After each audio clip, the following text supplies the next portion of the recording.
675e, journal de bord, bonjour Jean-Marie Le Pen. Bonjour Laurent. Alors pour ma première question, je voudrais rapprocher deux événements qui appartiennent à des univers différents. D'un côté la politique, de l'autre le sport.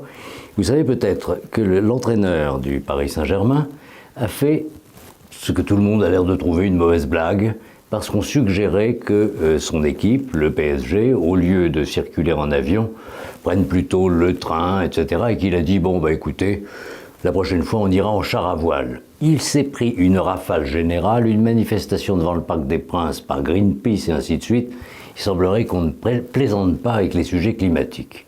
Et puis en politique, et on va faire le lien, Madame Royal, Ségolène Royal, dit qu'elle a eu des doutes en regardant à la télévision l'image d'un bombardement russe sur une maternité parce qu'on ne voyait pas les victimes, alors qu'on annonçait publiquement, du fait du gouvernement irakien, un véritable massacre, et qu'elle posait la question de savoir, est-ce qu'il s'agit de propagande, est-ce que c'est véritablement un crime de guerre accompli par l'armée russe? Dans les deux cas, politique et sport, ils se prennent une rafale de ce qu'il est convenu d'appeler la doxa.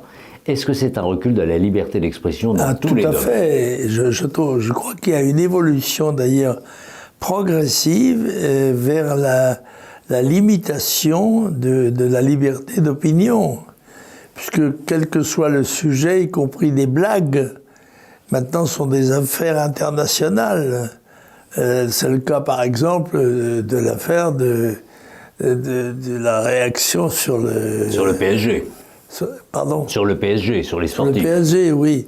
Il est d'ailleurs tout à fait évident à mes yeux qu'il est beaucoup plus raisonnable de faire voyager les gens par avion que par chemin de fer.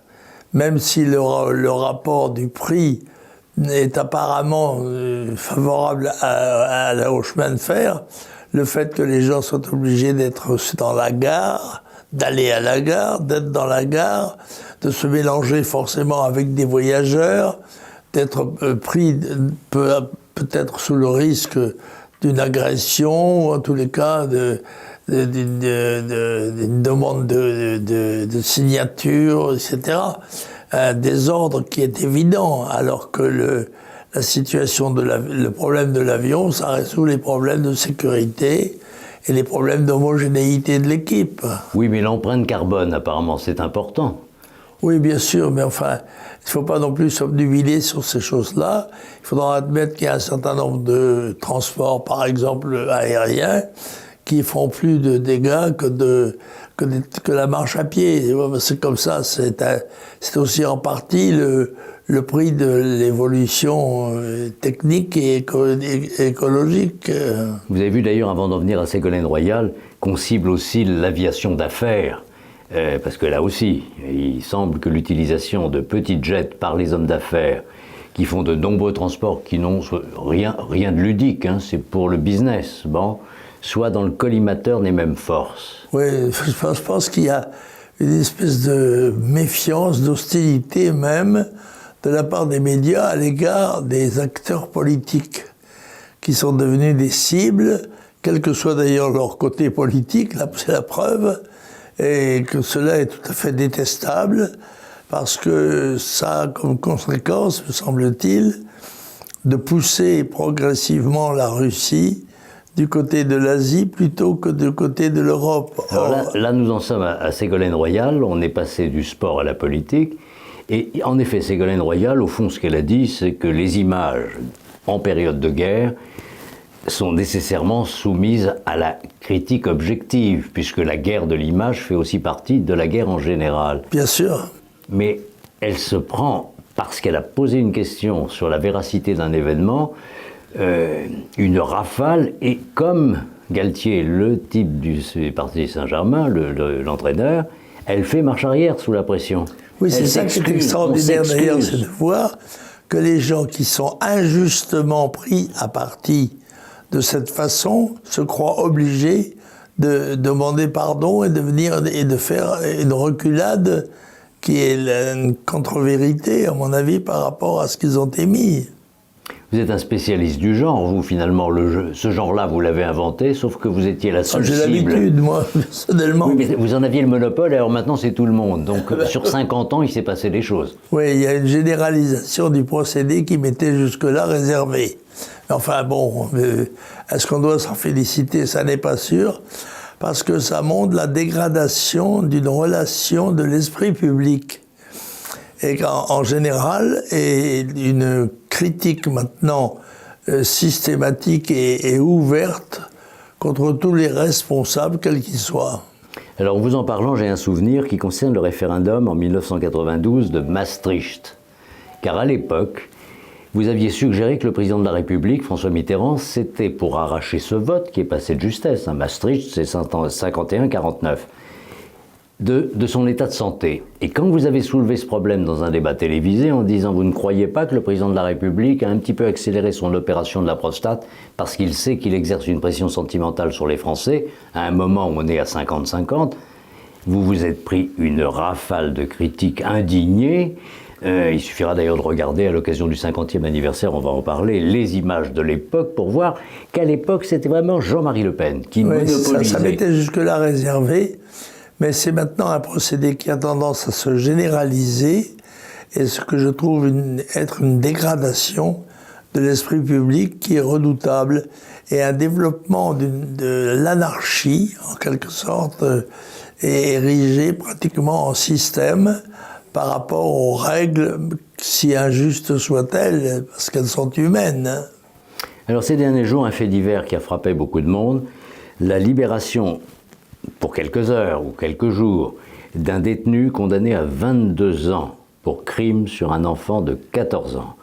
Au bout de 9 ans, on lui donne une autorisation de sortie, on ne prévient personne, il en profite évidemment, non pas pour s'évader, puisqu'il ne scie pas les cages, là, il ne scie pas la cage, on lui ouvre la porte. Et il récidive en cherchant à égorger un chauffeur de taxi. Il a été rattrapé, mais enfin tout de même, est-ce que c'est aux prisons d'organiser, comme dans certains commerces, des opérations portes ouvertes? Mais il y a là aussi une dégradation générale de la notion de sanction. Celle-ci est de moins en moins admise.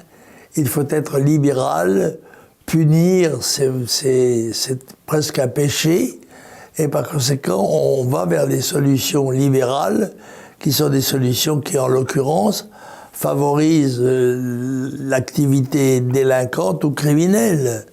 Et il est évident que l'ordre a des obligations, des rigueurs, et que quand on les abandonne, on livre le pays à l'anarchie qui en elle-même est beaucoup plus redoutable que l'ordre. Est-ce que vous diriez encore, parce que vous l'avez souvent dit, que la censure est plus dangereuse que la liberté? Oui, c'est vrai. Il y a, dans une certaine manière, c'est vrai aussi que la censure peut être excessive, mais que sans la liberté, il n'y a pas de vie politique possible. Ou de vie sociale, ça ne s'applique pas qu'à la politique, culturelle et ainsi de suite. Oui, enfin, quand je dis politique, c'est à la fois culturel, social, économique, c'est un principe général, en quelque sorte. Moi, je suis respectueux du principe de la liberté contenue dans des limites légales strictes et relativement contestables, éventuellement, si elles dérapent. Vous avez toujours joué le jeu des élections. Vous étiez un démocrate? Oui, absolument. Ce qui m'était contesté, n'est-ce pas, compte tenu du fait qu'à partir du moment où les démocrates ont un adversaire, celui-ci est immédiatement réputé extrémiste. Alors, une date a été rendue publique cette semaine, celle du 22 octobre, un lieu, le parc de Montretout, votre propriété à Saint-Cloud. Pour quel événement? Célébrer le 50e anniversaire de la création du Front National. Alors vous savez qu'on dit cofondateur quelquefois, mais vous êtes le président fondateur, mais vous n'étiez pas tout seul, donc forcément cofondateur si on enlève président, c'est comme ça. On est toujours cofondateur puisqu'il faut au moins être deux pour déposer les statuts. Je crois que c'était Pierre Durand d'ailleurs, qui est aujourd'hui hélas décédé, un ami de vieille date, et un homme voilà, qui a d'ailleurs été un des responsables de la presse de droite, à un moment donné. Voilà, c'était ainsi. Alors, ce souvenir sera évoqué longuement au cours de cette journée, pas seulement d'ailleurs, parce que ça intéresse aussi la presse. Il semble que ça intéresse un petit peu moins ce qui a succédé au Front National, c'est-à-dire le Rassemblement National, puisqu'on entend que c'est un événement. J'ai même noté dans une phrase dans un journal d'un député actuel RN, qui n'a pas donné son nom, disant « Il vaut mieux étouffer tout ça, parce qu'en plus les télévisions vont en faire beaucoup, y compris, on entendra des musiques inquiétantes. » C'est absolument incroyable cette histoire. Qu'est-ce que c'est que ces musiques inquiétantes? D'abord, il faudrait dire ce dont il s'agit. De quoi s'agit-il? En l'occurrence, les musiques que l'on risque d'entendre à la réception qui sera donnée à Montretout, ce sont les musiques du temps, à moins qu'elles ne soient elles-mêmes considérées par un certain nombre de critiques professionnels comme des attentats à la rigueur morale. Alors ce n'est pas tellement ce qui se passera à Montretout qui était envisagé, mais plutôt ce que les télévisions vont faire du 50e anniversaire le 5 octobre. Autrement dit, essayer à travers la naissance du Front National et les personnalités qui l'ont constitué au départ, de raccrocher tout ça à ce qu'on appelle les heures les plus sombres de l'histoire. Ça voulait dire ça, en fait. Les heures les plus sombres de l'histoire, vous savez bien. Constitution du Front National, quand vous avez rassemblé des personnalités venant de tous horizons, mais qui n'avaient pas eu, dans la période de la guerre, d'attitude déshonorante, même s'il y avait des résistants et d'autres qui avaient fait un autre choix, eh bien c'est ça la crainte, que ces images-là ressortent et puissent nuire aujourd'hui à la dédiabolisation du RN. Mon Dieu, la dédiabolisation, ça n'est pas une politique. C'est un procédé qui doit être limité dans le temps contre une opération de diabolisation. Mais la dédiabolisation en elle-même n'est pas une philosophie. Un petit mot pour conclure, une naissance que je pense vous aurez à cœur, comme moi, de saluer dans la famille d'Alexandre Simoneau, Laure Simoneau, ont eu leur 5e enfant. Il s'appelle Louis, je crois que vous avez eu l'occasion. Je félicite d'ailleurs la famille qui a 5 enfants. Et bien sûr, le choix du prénom Louis, qui est un prénom traditionnel, qui échappe à la règle désormais habituelle de la recherche de prénoms pittoresques.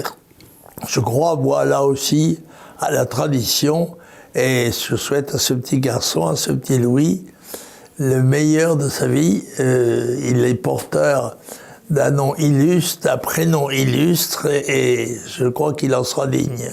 Merci Jean-Marie Le Pen, à la semaine prochaine. À la semaine prochaine.